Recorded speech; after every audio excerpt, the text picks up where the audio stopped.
one thing in society that kind of bothers me when it comes to any type of trauma now is the fact that there's a generation of people that try to use that term for everything.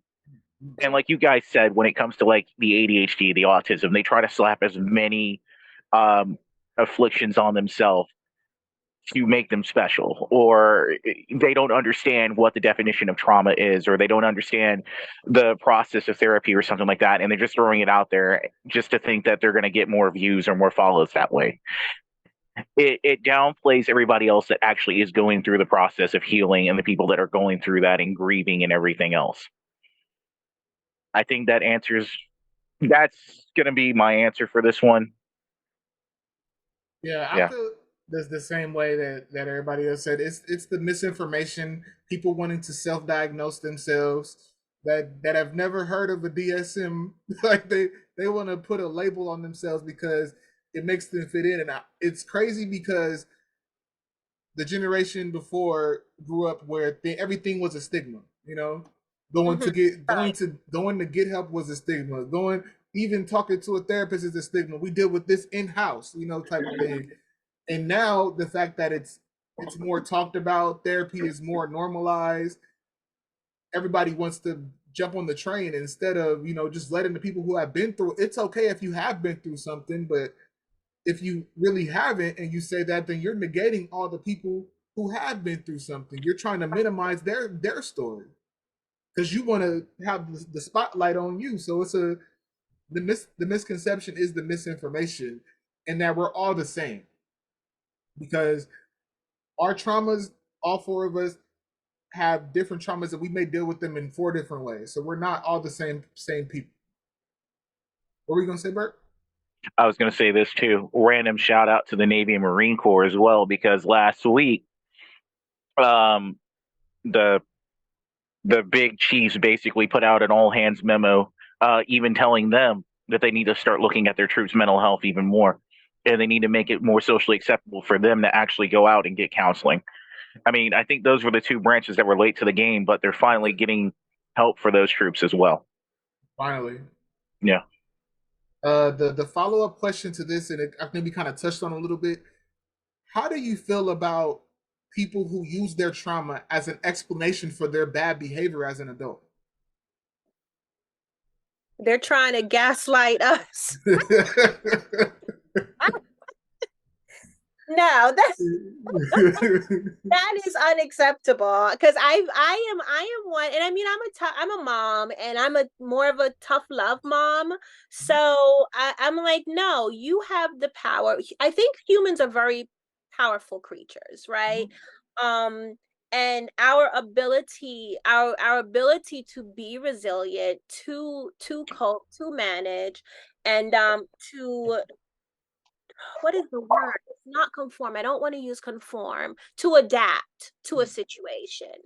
Um, when I hear somebody using them being traumatized as an excuse for something, it's like, well, the difference between you responding to your trauma through bad behavior is a decision. Like you made a choice to do it that way, because if you're conscious enough to know and to assess and say, oh, I did this because of my trauma of what I experienced, then it really can't be true because you now have had the forethought and have analyzed and decided to make an action or do something, whether it be commit a crime or hurt somebody else because of what you went through, and you can actually articulate that, then that means that you have control over it. So even when you hear, I understand the theory of hurt people, right? But as me as someone who has been hurt in probably the most horrendous ways, like even what I share on social media. So royalty, I'm sure you've seen, right, my other content. Mhm. And um my approach is one, to get the conversation started, but then dealing with how people make choices, how people can overcome their trauma. And yeah, the idea of hurt people. For me, like, compared to what I have shared, what I experienced, it was a lot worse. I mean, my father did some really, really sick things to me.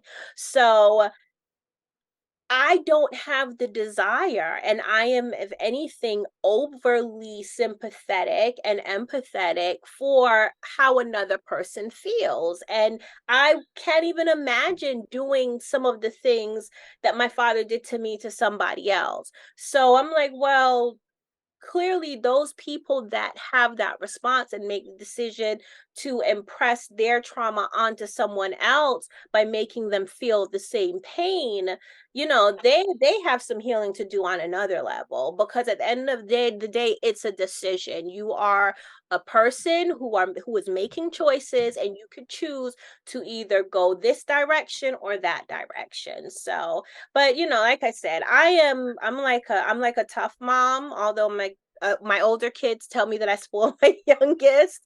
So I just feel like people have the capacity to make good decisions, or at least better decisions than what a lot of them do, as far as how they respond to other people based on their trauma or based on what they've experienced. Yeah. Before I answer the question, I wanted to ask you something. You said you were molested and then were raped. What's the difference? Because I've always thought that molestation just said that it was a child rather than an adult.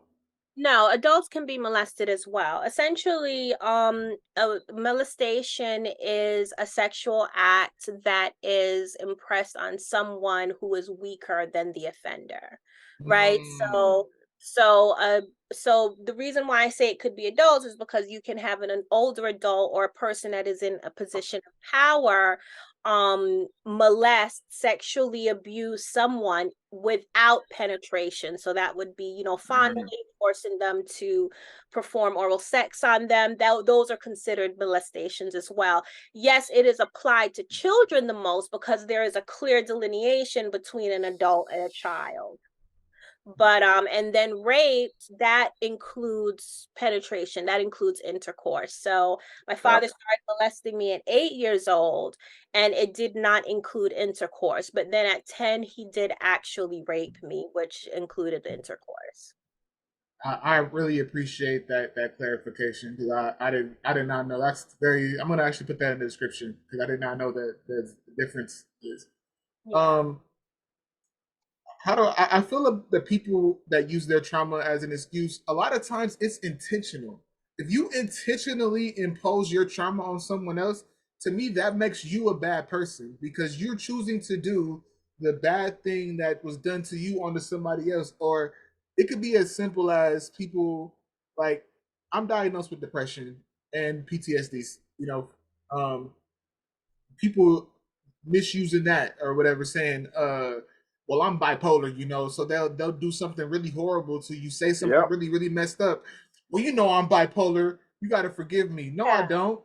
Yeah. No, I don't. Yeah. I don't have Right. I don't have to forgive you.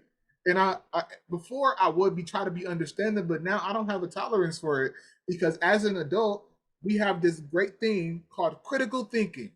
Mm-hmm. We get to make a choice. And if you made the choice to be an asshole to me, it's my choice to say I don't want to mess with you anymore. Though that you get one chance, because we all can control ourselves enough to have a conversation, even in the midst of a disagreement. There's Right. there's only so far that I will go for me. If I get to that point where I feel like I'm getting very angry with the situation, you know what? I'll talk to you later because I can't process this right now. But most of the time, if we got to talk it out as adults, we got to talk out the issue, and it's despite your whatever you have been through. Because I've been through a lot. People have been through a lot, but you can't use that as an excuse to hurt somebody else because there's never an Right. excuse to hurt somebody else.